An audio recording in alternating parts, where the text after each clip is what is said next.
Muito bem.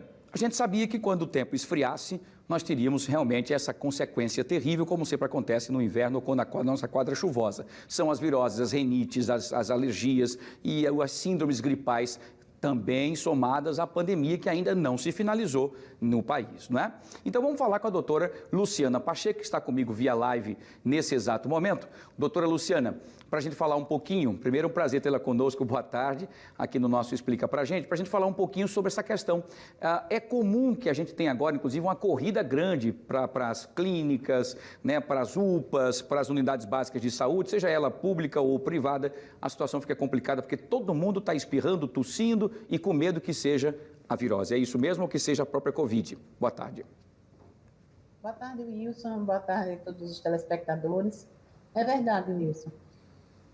A gente está vivendo um momento muito complicado, né? Porque além das doenças respiratórias, de transmissão respiratória, a gente ainda tem as arboviroses, né? Que são transmitidas pelos mosquitos, mas tem acontecido de uma forma muito intensa e isso superlota ainda mais os pronto-atendimentos. Então, a gente está vivendo esse tempo de 5 doenças, pelo menos, influenza, Covid ainda, né? Dengue, Zika, chikungunya.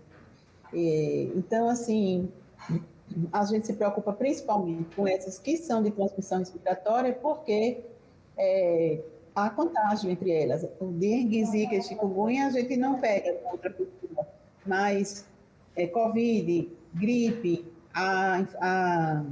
as infecções causadas pelos rinovírus, pelos adenovírus, podem ser contagiosas dessa forma, quando a gente espirra, quando fala, quando tosse.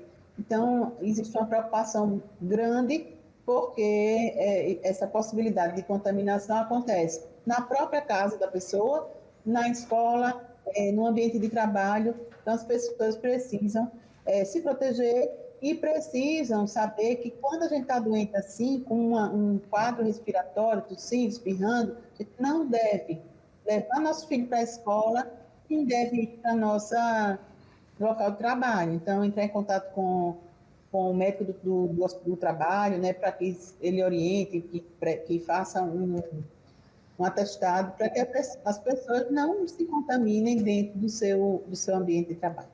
Perfeito, muito bem. Vamos lá, tem pessoas querendo participar conosco com as perguntas. Vamos ver quem é que faz a pergunta para a doutora Luciana Pacheco aqui, nossa infectologista, sobre essa situação. Vamos ver quem faz a pergunta. É a Luana Silva, doutora, ela mora no Jacintinho. Ela pergunta o seguinte: doutora Luciana, o período chuvoso pode ter influência na quantidade de casos de doenças respiratórias nas crianças? Sim, Luana. Esse período que a gente chama período sazonal, né, vem da sazonalidade, daquele momento de aumento de alguma doença. No caso do inverno, no caso das chuvas, há um aumento dessas doenças de transmissão respiratória, gripe, esses vírus respiratórios, que aí como já citei alguns, o vírus da gripe, da influenza, o rinovírus, os vírus sincicial respiratório, que causa muita doença em criança pequenininha, que é a chamada bronquiolite, é um quadro que pode ser grave em criança pequenininha, além do vírus da Covid. Então, como as pessoas se aglomeram mais, ficam mais próximas, e o ar fica mais úmido, né? Então há um favorecimento para o aparecimento dessas doenças. Diferente, por exemplo, do verão. As doenças mais comuns no verão são aquelas que são transmitidas pelo alimento, pela água. Então, é mais comum as diarreias, né? São mais comuns a diarreia, causada por vírus também, mas que são transmitidas dessa forma, alimentar. Perfeito, muito agora bem. Desse tipo. Então, sim, é mais comum em criança, mas qualquer pessoa pode também pegar. Às vezes, os adultos pegam das crianças, né? Se contraem a infecção das suas crianças. E as doenças, elas normalmente, de uma maneira geral, são benignas, mas elas podem ser graves em crianças pequenas e nos idosos, né? Então, a gente precisa prestar atenção também, quando a gente tem idoso em casa, protegê-los. Perfeito, muito bem. Vamos lá, respondendo para a Luana, vamos ver quem faz a segunda pergunta de hoje. para a doutora Luciana Pacheco é o Marco José Souza, ele mora na Santa Amélia, doutora Luciana. Ele pergunta o seguinte, doutora, como os pais podem agir para prevenir que as crianças peguem essas doenças virais? Marcos, é uma boa pergunta, porque não é muito fácil, né? Essas medidas elas não são muito fáceis de serem colocadas em prática. Uma delas é a vacinação. Então, por exemplo, a mãe vacinada contra a gripe, ela pode proteger o seu bebê quando ele nasce. Aí a gente pode passar, a mulher pode passar pela placenta a proteção para os seus filhos de uma grande quantidade de vírus e de bactérias. Depois de um tempo, é que o bebê vai começar a produzir as suas defesas. Mas depois que ele nasce, ele está protegido ali um tempinho pelo que a mãe passa para ele durante a gravidez. Então, se a mãe está vacinada contra a influenza, ela protege o seu filho logo no começo, né, de vida. Se ela se vacina contra a Covid, ela protege o seu bebê. Isso já tem estudos mostrando. Inclusive, antes de ontem, morreu uma criança, um recém-nascido com Covid, aqui em Alagoas, e a mãe não estava vacinada. Então, isso é um absurdo, né? A gente tendo vacina, a gente sabe que a vacina passa pela placenta e protege o bebê, porque o bebê também ainda não pode tomar vacina contra a Covid. Então, mas a mãe se vacinando, ela protege. Existe uma doença chamada coqueluche, que é a chamada tosse comprida. É causada por uma bactéria, não é por vírus, mas também a mãe pode ser vacinada e protege seu filho no começo da vida. E além de vacinar as crianças também, né? Então tem vacina para gripe, tem vacina para essas outras, a coqueluche, como eu falei.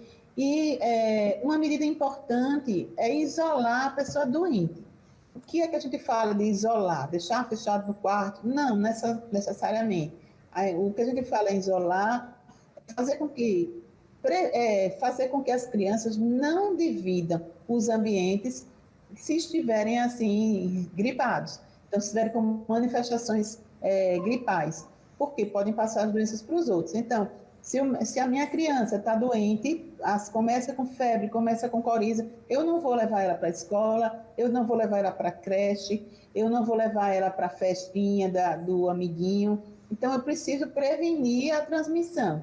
E a mesma coisa, a gente sabe que é o momento mais frequente de doenças respiratórias. Então, meu bebê ainda é bem pequenininho, ainda não está vacinado, eu não devo levar para esses locais. Então, não é raro a gente ver criança, bebê parece que saiu ontem da maternidade, no shopping, passeando. Então, a gente sabe que ali as pessoas estão tossindo, estão espirrando, estão conversando, e os vírus ficam ali. Então, o bebê, quanto mais prematuro, mais risco ele tem de adoecer. Então, não devem ser expostos a esses ambientes. Então, evitar levar para festa, levar para passear em shopping, principalmente em ambiente fechado. Se você vai para um parque com bebê, levar sol, agora nem o sol nem está aparecendo muito, mas apareceu um dia de ontem de sol que foi razoável, dá para levar para o parque, tudo bem, um local aberto e tal. Mas você vai para uma festa, um salão de festa fechado, todo mundo ali junto, que gosta de beijar bebê, que coisinha linda, vem, beija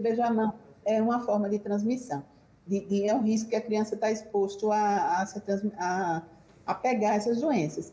E, assim, eu sempre oriento, não visitem crianças, nem idosos, se as pessoas estiverem com sintomas gripais, porque é um risco da gente contaminar aquela pessoa que é mais vulnerável a evoluir com uma forma mais grave das doenças. Perfeito, excelente recomendações aí para toda a população, para todos nós. Doutora Luciana, mais uma vez, muito obrigado, boa semana, com muita saúde e até a próxima, se Deus quiser. Boa tarde. Boa tarde. E, Wilson, não existe assim nenhum antiviral, né? Nenhuma medicação antiviral para a gente dar e que vá fazer a diferença de uma maneira global. Mas a gente pode, aí são sintomáticos que a gente sempre orienta que a pessoa tome, se tiver com febre, consulte o pediatra, né? Que as crianças são as mais sujeitas, por isso que a gente está falando aqui como pediatria. Faça uma higiene boa do nasal, com soro fisiológico, para que a possibilidade de uma evolução com uma complicação, por exemplo, de sinusite ou de pneumonia, possa acontecer. Então, ficar em casa, vacinar e usar os sintomáticos, né, nesses momentos em que ocorram mesmo sintomas mais intensos. Muito bem, perfeito. Todo mundo atendendo aí o chamamento da doutora Luciana para poder a gente passar por esse momento mais complicado agora. Obrigado, doutora Luciana. Boa tarde, sucesso, até a próxima. Boa semana, com muita saúde. Boa saúde. Para nós. Tchau, tchau. Muito bem. Mais do que comprovado que a vacina é espetacular em todos os sentidos. Para os adultos, para as crianças, para os idosos, vacine-se. Isso aqui é muito importante. Explica para a gente que é aqui prestação de serviço pura aqui para você no nosso Fenômeno Fica Alerta, tá?